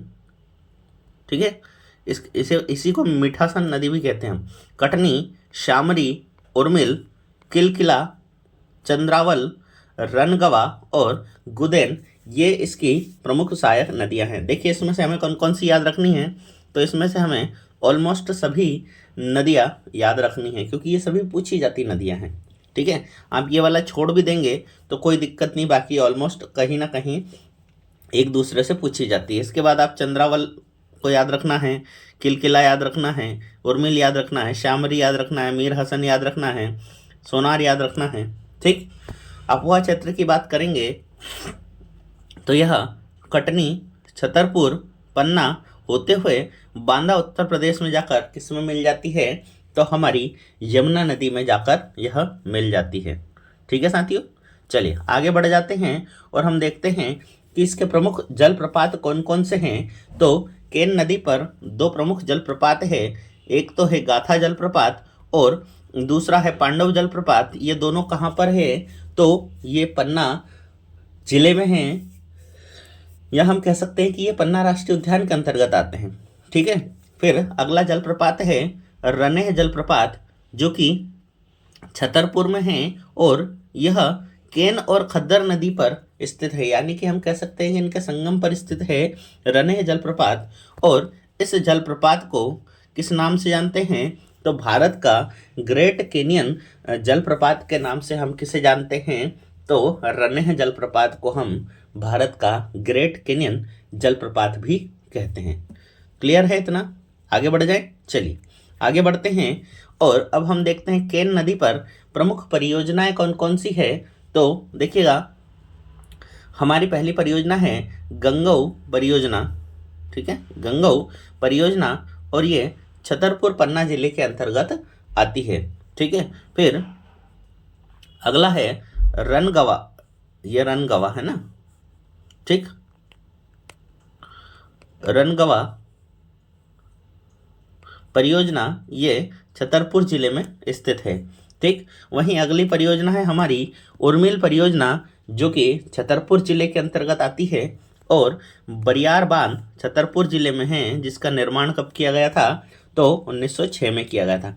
तो इम्पोर्टेंट कौन कौन सी है? देखिए, गंगेऊ, इसके बाद रनगवा, फिर उर्मिल, ये तीनों की तीनों बहुत इम्पोर्टेंट परियोजनाएं मानी जाती हैं। क्लियर है इतनी बातें? चलिए अब कुछ अन्य तथ्यों की बात कर लेते हैं। तो मध्य प्रदेश पर्यटन विभाग द्वारा केन नदी को मध्य प्रदेश की सबसे सुंदर नदी का दर्जा दिया गया है। तो अगर प्रश्न आता है कि मध्य प्रदेश की सबसे सुंदर नदी का दर्जा किसे प्राप्त है पर्यटन विभाग के अनुसार, तो हमारा सही जवाब क्या हो जाएगा? केन नदी हो जाएगा। क्लियर है इतना? चलिए आगे बात करते हैं। केन नदी पर केन घड़ियाल अभ्यारण्य है, जो कहाँ स्थित है? तो ये छतरपुर पन्ना में स्थित है। तो केन घड़ियाल अभ्यारण्य किस नदी पर है? केन नदी पर। चंबल घड़ियाल अभ्यारण्य चंबल नदी पर। क्लियर है इतनी बातें? चलिए नेक्स्ट पॉइंट है भारत की पहली नदी जोड़ो परियोजना, जिसका नाम क्या है? केन बेतवा लिंक परियोजना है, और ये कब शुरू की गई थी? तो 2005 में की गई थी, ठीक है। यह हमारे पूर्व प्रधानमंत्री अटल बिहारी वाजपेयी जी का सपना था कि नदियों को नदियों से जोड़ने पर यहाँ जो कभी कभी पानी की समस्याएं आती है और जो भी समस्या आती है, सूखे की समस्या आती है, तो इन समस्याओं से निजात पाया जा सकता है, ठीक है। चलिए आगे बढ़ते हैं। तो केन बेतवा लिंक परियोजना का संबंध भी हमारी केन और बेतवा दोनों नदियों से मिलकर है, यानी दोनों नदियों को मिलाया जाएगा, ठीक है। चलिए केन नदी को पन्ना राष्ट्रीय उद्यान की जीवन रेखा कहते हैं। क्यों कहते हैं? क्योंकि जो केन नदी है ये कहाँ से प्रवाहित होती है? तो हम देखते हैं कि जो केन नदी है यह पन्ना राष्ट्रीय उद्यान से ही प्रवाहित होती है, ठीक है। और इस नदी में एक पत्थर पाया जाता है जिसे हम किस नाम से जानते हैं? शजर नामक, यह नमक नहीं है, शजर नामक एक बहुमूल्य पत्थर है, यानी बहुत महंगा पत्थर आता है जो केन नदी में पाया जाता है। और हम इसे किस देश को निर्यात करते हैं? तो हम ईरान देश को इसे निर्यात करते हैं, यानी ईरान हमसे यह पत्थर खरीदता है। क्लियर है इतनी बातें? चलिए आगे बढ़ जाते हैं और हमारी अगली जो नदी है वह है टोंस नदी, जो कि सीधे गंगा में मिलने वाली मध्य प्रदेश की दूसरी नदी है। देखिए ये मैप में दिख रही है आपको नदी, ठीक। तो ये सीधी गंगा में जाकर मिल जाएगी। क्लियर है? चलिए अगर इसके उद्गम की बात करेंगे तो इसका उद्गम तमसा कुंड मेहर पहाड़ी जिला मेहर से निकलती है। पहले ये सतना जिले के अंतर्गत आती थी, अब ये कौन से जिले के अंतर्गत आएगी? तो ये मैहर जिले के अंतर्गत आएगी। क्लियर है? चलिए अवसान की बात करेंगे तो प्रयाग उत्तर प्रदेश में, यानी कि प्रयागराज उत्तर प्रदेश, जिसको पहले हम किस नाम से जानते थे? तो इलाहाबाद के नाम से जानते थे। और अभी थोड़े दिन पहले ही प्रयागराज महाकुंभ हुआ था, ठीक है। हाँ, यहाँ पर देखो कुछ लोग बहुत फेमस हो गए थे, ठीक है, जैसे IIT वाले बाबा, मोनालिसा, तो ये लोग बहुत फेमस हो गए थे इस कुंभ में, ठीक। तो टोंस नदी, या जिसे हम तमसा नदी के नाम से जानते हैं, यह उत्तर प्रदेश में प्रयागराज में सीधे गंगा नदी में जाकर मिल जाती है, ठीक है। अगर इसकी लंबाई की बात करेंगे तो 320 किलोमीटर इसकी कुल लंबाई है। और सहायक नदियों में हम देखते हैं कि बिहड़, ये बिहड़ है, बिहड़, बिछिया, ओंदा, महाना और बेलन इसकी प्रमुख सहायक नदियां हैं। तो मुख्यतः हमें जो पांचों नदियां हैं ये याद रखनी है कि बिहड़, बिछिया, ओंदा, महाना और बेलन, ये इसकी प्रमुख सहायक नदियां हैं। क्लियर है। चलिए अगला है अपोहा क्षेत्र क्या है इसका, तो मैहर, सतना, रीवा और रीवा से होते हुए सीधे इलाहाबाद, प्रयागराज में जाकर यह मिल जाती है। ठीक है, किसमें मिल जाती है, तो सीधे गंगा में जाकर मिल जाती है। क्लियर। सॉरी। अब प्रमुख जलप्रपातों की बात करेंगे तो प्रमुख जलप्रपातों में पूर्वा जलप्रपात टोंस नदी पर है रीवा में। ठीक, वहीं अगर हमें देखते हैं कि पियावन जलप्रपात या चचाई जलप्रपात दोनों के दोनों किस नदी पर है, तो बिहड़ नदी पर है। और जो चचाई जलप्रपात है उसे मध्य प्रदेश का नियाग्रा जलप्रपात या कहते हैं। और ये जो चचाई जलप्रपात है ये राम मनोहर लोहिया जी की साधना स्थली भी रहा है। ठीक है, तो ग्रेट कैनियन के नाम से किससे जाना गया हमने, तो देखिए पिछली स्लाइड में हमने पढ़ा था, कहाँ गया, ये रहा। ठीक है, रनेह जलप्रपात को हमने भारत का ग्रेट कैनियन जलप्रपात कहा। वहीं अगर मध्य प्रदेश का नियाग्रा की बात की जाए तो हमारा सही जवाब क्या हो जाएगा, चचाई जलप्रपात हो जाएगा। क्लियर है। वहीं केवटी जलप्रपात ये महाना नदी पर है और रीवा में स्थित है। टोंस की सहायक नदियां हैं ये। ठीक, अगला है बहुटी जलप्रपात जो कि सेलर नदी पर मऊगंज जिले में स्थित है और यह हमारे मध्य प्रदेश का सबसे ऊंचा जलप्रपात है, जिसकी ऊंचाई कितनी है, 198 मीटर यह ऊंचा है। क्लियर है। तो अगर पूछ लिया जाए कि मध्य प्रदेश का सबसे ऊंचा जलप्रपात क्या है, तो हमारा सही जवाब क्या हो जाएगा, बहुटी जलप्रपात। ठीक है, नेक्स्ट है घिनौची धाम जलप्रपात और यह भी कहाँ पड़ता है, तो यह रीवा जिले के अंतर्गत आता है। क्लियर है। चलिए आगे बढ़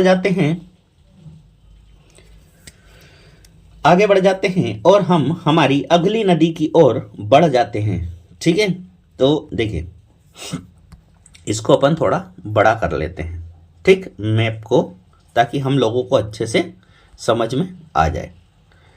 क्लियर है। चलिए अब देखिएगा, ये अमरकंटक से निकलती हुई हमारी नदी जो कि सीधी गंगा में जाकर मिल जाएगी, वह हमारी कौन सी है, तो सोन नदी है। ठीक, तो सोन नदी की बात करेंगे तो इसका उद्गम कहाँ से होता है, अमरकंटक जिला अनूपपुर से होता है। याद रखिएगा, अमरकंटक से 3 प्रमुख नदियों का उद्गम होता है, नर्मदा, सोन और जोहिला। ठीक है, बात की जाए अवसान की तो यह सीधी गंगा नदी में जाकर मिल जाती है पटना, बिहार में। यानी बिहार के पटना में जाकर यह किस में सीधे मिल जाएगी, तो गंगा में मिल जाएगी। और इसकी लंबाई कितनी है, तो इसकी कुल लंबाई 780 किलोमीटर है। क्लियर है। चलिए वहीं अगर बात की जाए इसके पुराने या अन्य नामों की, तो इसे सुवर्ण, नंद, सुभागदी, सोनपालिका, सोनभद्र, हिरण्यवाद, सोआ, और ये सोआ किसके द्वारा कही गई, तो याद रखिएगा ये सोआ टॉलमी के द्वारा कही गई। ठीक है, तो टॉलमी ने इसे किस नाम से जाना, किस नाम से संबोधित किया, तो सोआ नदी के नाम से इसे संबोधित किया। क्लियर है। चलिए सॉरी, आगे बढ़ते हैं और इसकी सहायक नदियों की बात करेंगे तो इसकी सहायक है जोहिला, घग्गर, गोपद, बनास। देखिए अब बनास हमने चंबल में पढ़ी थी, लेकिन वो कहाँ से आ रही थी, राजस्थान से आ रही थी, लेकिन एक बनास इस सोन नदी की सहायक भी है। ठीक है, तो हमें ऑप्शन देखकर उत्तर लगाना है। ठीक, हमें भावनाओं में नहीं बहना है। ठीक, रिहंद, कन्हार, उत्तरी कोयल, छोटी महानदी और जरवाही ये प्रमुख सहायक नदियां हैं इसकी सोन नदी की। ठीक, अपोहा क्षेत्र की बात करेंगे तो यह अनूपपुर, शहडोल, सीधी, सिंगरौली, उत्तर प्रदेश, झारखंड होते हुए कहाँ चली जाएगी ये, तो यह बिहार में चली जाएगी। क्लियर है। चलिए आगे बात करेंगे इसकी प्रमुख परियोजनाओं की, तो बाण सागर परियोजना देवलोन, शहडोल में स्थित है और यह देखिए एमपी, यूपी और बिहार की संयुक्त परियोजना है। और याद रखिएगा यह किस अनुपात में बटी हुई है, तो 2:1:1 में यह विभाजित है। ठीक है, अगला है गोविंद वल्लभ पंत या रिहंद परियोजना किस नदी पर स्थित है, तो रिहंद नदी पर स्थित है। और कहाँ स्थित है, उत्तर प्रदेश में स्थित है। क्लियर है। अन्य तथ्य की बात करेंगे तो सोन घड़ियाल अभ्यारण्य सीधी शहडोल किस नदी में स्थित है?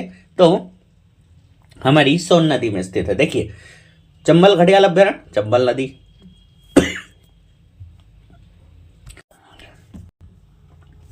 केन घड़ियाल अभ्यारण्य केन नदी पर, और सोन घड़ियाल अभ्यारण्य सोन नदी पर। ठीक है, तो कितने घड़ियाल अभ्यारण्य हो गए? 3। चंबल घड़ियाल अभ्यारण्य, केन घड़ियाल अभ्यारण्य और सोन घड़ियाल अभ्यारण्य। ठीक है। नेक्स्ट पॉइंट, प्रायद्वीपीय भारत से निकलने वाली गंगा की सबसे बड़ी सहायक नदी है कौन सी? सोन नदी। देखिए, नदियां हमारे पास कितने प्रकार की होती है? 2 प्रकार की। एक तो वो नदियां जो हिमालय से निकलती है, वो हिमालयन नदियां, और जो पठार से निकलती है वह प्रायद्वीपीय नदियां कहलाती है। क्लियर है। चलिए आगे बढ़ जाते हैं। और तंत्र है वह है गोदावरी नदी अपवाह तंत्र। सॉरी, यानी कि अब हम ये वाला जो बेल्ट हमें दिख रहा है यहाँ पर, ये नदियों का, इस बेल्ट के बारे में अब हम देखेंगे। ठीक है। तो गोदावरी नदी अपवाह तंत्र में हमारी प्रमुख नदी कौन सी है? वैन गंगा, ये वाली जो नदी है। ठीक है, ये इसको मिटा देता हूं मैं। ठीक, वापिस बना देते हैं। ठीक है, ये वैन गंगा हो गई, ये पेंच हो गई, और ये वर्धा नदी हो गई। क्लियर है। तो वैन गंगा नदी का उद्गम मुंद्रा गांव पारसनाथ पहाड़ सिवनी से होता है, और इसका विलय किस में जाकर हो जाता है? तो गोदावरी नदी में जाकर हो जाता है। यानी कि ये याद रखना, ये गोदावरी नदी की प्रमुख सहायक नदी है। वहीं लंबाई की बात करेंगे तो 570 किलोमीटर यह प्रवाहित होते हुए कहाँ जाकर मिल जाती है? तो गोदावरी नदी में जाकर मिल जाती है। ठीक है। पुराने या अन्य नाम की बात करेंगे तो इसके पुराने नाम हैं बेवा, दीदी, बेन्या, वेना, बेना, वेणी और शिवनी की जीवन रेखा। ठीक है, ये शिवानी हो गया है, इसको शिवनी कर लीजिएगा। ठीक है, शिवनी की जीवन रेखा। क्लियर है।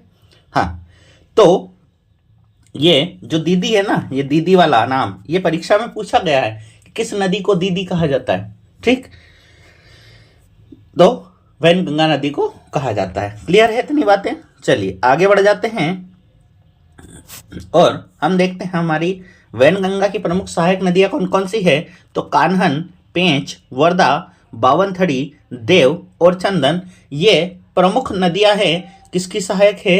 तो ये प्रमुख सहायक नदियां हैं हमारी वैन गंगा की। कौन कौन सी? कान्हन, पेंच, वर्धा, बावनथड़ी, देव और चंदन। ठीक है। अपवाह क्षेत्र की बात करेंगे तो सिवनी, बालाघाट, भंडारा होते हुए यह महाराष्ट्र के भंडारा में जाकर किस में मिल जाएगी? तो गोदावरी नदी में जाकर मिल जाएगी। क्लियर है। जलप्रपातों की बात करेंगे सॉरी, गंगुलपारा जलप्रपात कहां पर स्थित है? बालाघाट में है। ठीक, ये एक मुख्य जलप्रपात है।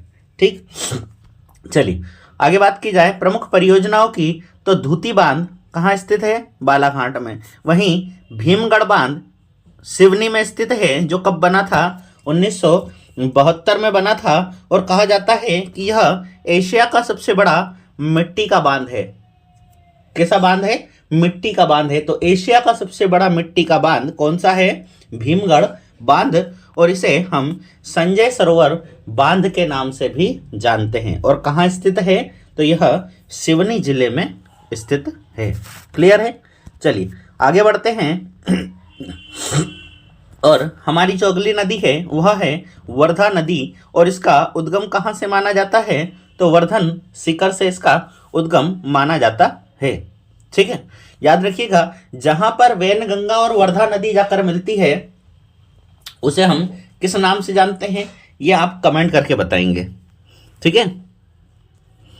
चलिए नेक्स्ट है अवसान। तो वैन गंगा नदी महाराष्ट्र में जाकर यह मिल जाती है। ठीक, लंबाई क्या है? तो 524 किलोमीटर इसकी कुल लंबाई है। ठीक, और अगर सहायक नदियों की बात करें तो बेना, जाम, बेमुला, और हिर्री।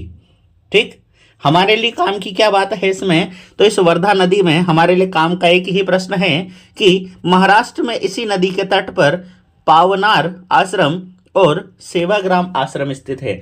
तो पवनार आश्रम और सेवाग्राम आश्रम किस नदी के किनारे पर स्थित है, वर्धा नदी के। दूसरा, वैनगंगा और वर्धा का जो संगम स्थल है उसे हम किस नाम से जानते हैं, तो याद रखिएगा उसे हम प्राणहिता के नाम से जानते हैं। क्लियर है। चलिए नेक्स्ट है हमारी पेंच नदी।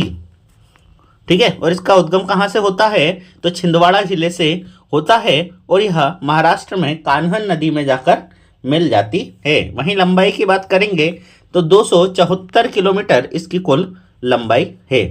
ठीक है, आगे बात कर लेते हैं इस पर प्रमुख बांध कौन कौन से हैं, तो माचागोरा बांध या पेंच व्यपवर्तन परियोजना कहाँ पर स्थित है, छिंदवाड़ा में स्थित है। और तोतला दोह बांध ये कहाँ पर स्थित है, तो नागपुर में स्थित है। ठीक, और पेंच नदी की सबसे बड़ी विशेषता क्या है, तो यह पेंच राष्ट्रीय उद्यान से होकर गुजरती है। क्लियर है इतनी बातें। चलिए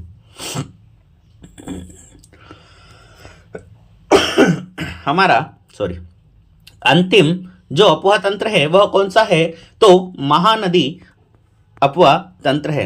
वहीं बात की जाए महानदा अपुआ तंत्र की, तो यह हमारे मध्य प्रदेश का सबसे छोटा अपुआ तंत्र है। और इसमें मध्य प्रदेश में जो महानदी की सहायक नदी है वह कौन सी है, तो हंसदो नदी महानदी की प्रमुख सहायक नदियां हैं। ठीक है साथियों, तो ये हमारी नदियों वाला पार्ट समाप्त होता है। अब हम कुछ चीजें ऐसी हैं जो प्रश्न सीधे सीधे परीक्षाओं में पूछ लिए जाते हैं, तो चलिए हम उनको पढ़ लेते हैं। ठीक है, इसको थोड़ा ठीक कर लेते हैं अपन। ठीक, अब दिख रहा है सभी को। चल, तो हमारा टॉपिक है कि नदियों के किनारे स्थित मध्य प्रदेश के प्रमुख शहर। तो डायरेक्ट प्रश्न पूछ लिए जाते हैं कभी कभी। तो देखिए नर्मदा के किनारे कौन कौन से शहर है, तो अमरकंटक, जबलपुर, नरसिंहपुर, ठीक है, अब दिख रहा है सभी को। चलिए, नर्मदापुरम, बड़वाह, मंडलेश्वर, ओमकारेश्वर, महेश्वर और बड़वानी। तो ये शहर नर्मदा के किनारे, अमरकंटक, जबलपुर, नरसिंहपुर, नर्मदापुरम, बड़वा, मंडलेश्वर, ओमकारेश्वर, महेश्वर और बड़वानी इस कौन सी नदी के किनारे स्थित है, हमारी नर्मदा के किनारे स्थित है। वहीं अगर चंबल की बात करें, अगर हम चंबल की बात करें तो चंबल के किनारे महू, नागदा, रतलाम, मुरैना और श्योपुर जिले इसके किनारे पर स्थित है। क्लियर है। सॉरी, काली सिंध नदी की बात करेंगे तो इसके किनारे पर सोनकच्छ और देवास शहर, देखिए देवास प्रॉपर नहीं है लेकिन देवास जिला इसके अंतर्गत आता है। ठीक है, नेक्स्ट है सोन नदी। तो सोन नदी के किनारे पर शहडोल, सीधी और सिंगरौली ये 3 प्रमुख शहर सोन नदी के किनारे पर स्थित है। पार्वती नदी की बात करें तो पार्वती नदी के किनारे पर आष्टा शहर स्थित है जो कि सीहोर जिले की एक तहसील है और यहीं से इसका उद्गम माना जाता है। ठीक, माही नदी की बात करेंगे तो माही नदी के किनारे पर स्थित है हमारा धार। ठीक, नेक्स्ट है तवा नदी, और तवा नदी के किनारे पर स्थित कौन सा शहर है, तो पंचमढ़ी शहर तवा नदी के किनारे पर स्थित है। नेक्स्ट है शिवना नदी। तो शिवना नदी के किनारे पर कौन सा शहर स्थित है, मंदसौर शहर स्थित है और इसी नदी के किनारे पर अष्टमुखी भगवान पशुपतिनाथ का मंदिर भी यहाँ पर स्थित है, जिसकी तुलना नेपाल के पशुपतिनाथ मंदिर से की जाती है। ठीक है।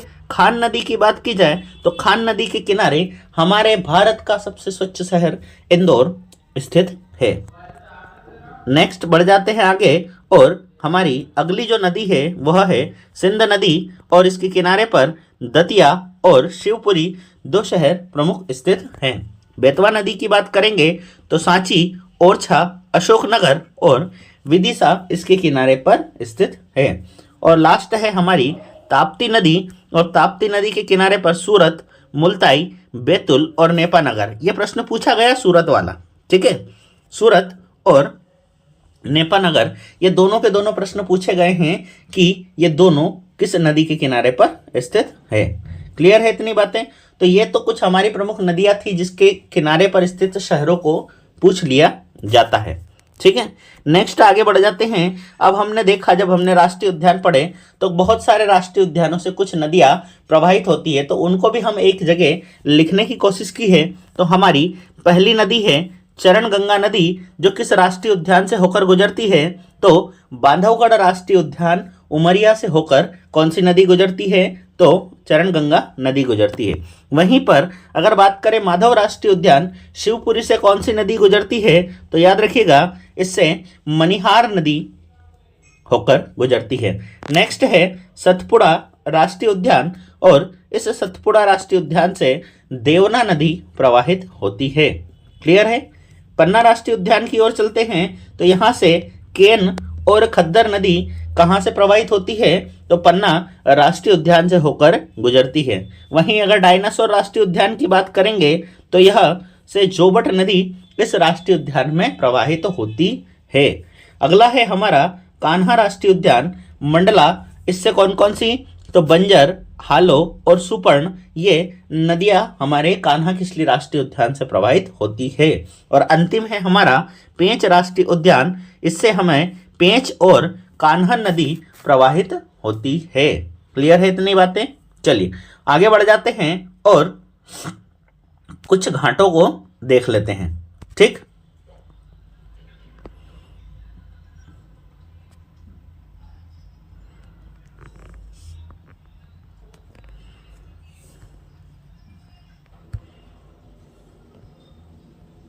ठीक है, चलिए अब कुछ प्रमुख घाट हैं जो सीधे सीधे परीक्षा में पूछ लिए जाते हैं। जैसे कि कंचन घाट की बात करें तो ये किस नदी पर स्थित है? बेतवा नदी पर स्थित है। और कहाँ स्थित है? तो यह ओरछा में स्थित है। नेक्स्ट है सेठानी घाट, पूछा गया प्रश्न है दोनों। सेठानी घाट नर्मदा नदी पर स्थित है और नर्मदापुरम जिले में या होशंगाबाद में स्थित है। नेक्स्ट घाट है हमारा सांडिया घाट, जो नर्मदा नदी पर स्थित है और कौन सी जगह? होशंगाबाद या नर्मदापुरम हम कह सकते हैं। नेक्स्ट गोरी घाट की बात करेंगे तो यह नर्मदा नदी पर स्थित है। कहाँ पर? जबलपुर में। नेक्स्ट है संग्राम घाट, और संग्राम घाट नर्मदा नदी पर स्थित है, मंडला में। क्लियर है? महेश्वर घाट की बात करेंगे तो यह नर्मदा नदी पर स्थित है, खरगोन में। ठीक। बरमान घाट की बात करेंगे तो यह भी नर्मदा नदी पर स्थित है और नरसिंहपुर में स्थित है, और यहाँ पर मकर संक्रांति के पर्व पर बरमान का मेला भी लगता है। रामघाट की बात करेंगे तो यह शिप्रा नदी पर स्थित है, उज्जैन में स्थित है, और यहाँ सिंहस्थ महाकुंभ का जो शाही स्नान है वह इसी घाट पर होता है। और कहा जाता है भगवान राम ने भी अपने पिता का जो श्राद्ध है वो रामघाट उज्जैन पर ही किया था। ठीक है। नेक्स्ट है राजघाट, जो कहाँ पर स्थित है? ताप्ती नदी के ऊपर स्थित है और बुरहानपुर जिले में यह स्थित है। क्लियर है? चलिए नेक्स्ट आगे बढ़ जाते हैं और हमने कुछ जो जलप्रपात है प्रमुख उनको एक जगह लिखकर समेटने की कोशिश की है। तो चलिए फटाफट हम इनका भी रिवीजन कर लेते हैं। तो नर्मदा नदी पर स्थित प्रमुख जलप्रपात कौन कौन से हैं? तो देखिएगा, कपिलधारा जलप्रपात अनूपपुर में स्थित है और 15 मीटर ऊंचा है। नेक्स्ट है दुग्धधारा जलप्रपात, ये अनूपपुर जिले में स्थित है और 15 मीटर ऊंचा है। ठीक है। नेक्स्ट धुआंधार जलप्रपात भेड़ाघाट जबलपुर में स्थित है, 18 मीटर ऊंचा है। नेक्स्ट है सतधारा जलप्रपात नरसिंहपुर सॉरी सहस्त्रधारा जलप्रपात ये महेश्वर में है और 8 मीटर ऊंचा है। मंदार जलप्रपात या दर्दी जलप्रपात, ये देखिए मंदार हंडिया में है और दर्दी बड़वा में है। दोनों कहाँ आते हैं? खरगोन जिले के अंतर्गत आते हैं। और जारवानी जलप्रपात ये कहाँ स्थित है? गुजरात में स्थित है। नेक्स्ट बढ़ जाते हैं हम चंबल नदी पर, और चंबल नदी के प्रमुख जलप्रपात कौन कौन से हैं? तो झाड़ीदाह जलप्रपात इंदौर, शीतला माता जलप्रपात इंदौर, पाताल पानी जलप्रपात इंदौर, और ये कितना ऊंचा है तो 18 मीटर ऊंचा है। वहीं चूलिया जलप्रपात की बात करेंगे तो भेसोरगढ़ कोटा राजस्थान में स्थित है और 18 मीटर ऊंचा जलप्रपात है। ठीक, नेक्स्ट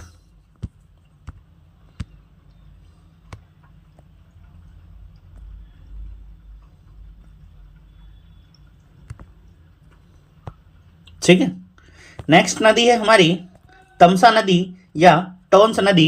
और टोंस नदी पर स्थित जलप्रपात कौन कौन से हैं तो पूर्वा जलप्रपात रीवा में, पियावन जलप्रपात बिहड़ नदी रीवा में, इसके बाद चचाई जलप्रपात बिहड़ नदी रीवा में और 130 मीटर ऊंचा। ये बहुटी से पहले मध्य प्रदेश का सबसे ऊंचा जलप्रपात हुआ करता था। ठीक है, नेक्स्ट है केवटी जलप्रपात महाना नदी रीवा। ठीक, ये बहुत ही नहीं है, बहुटी है, क्या है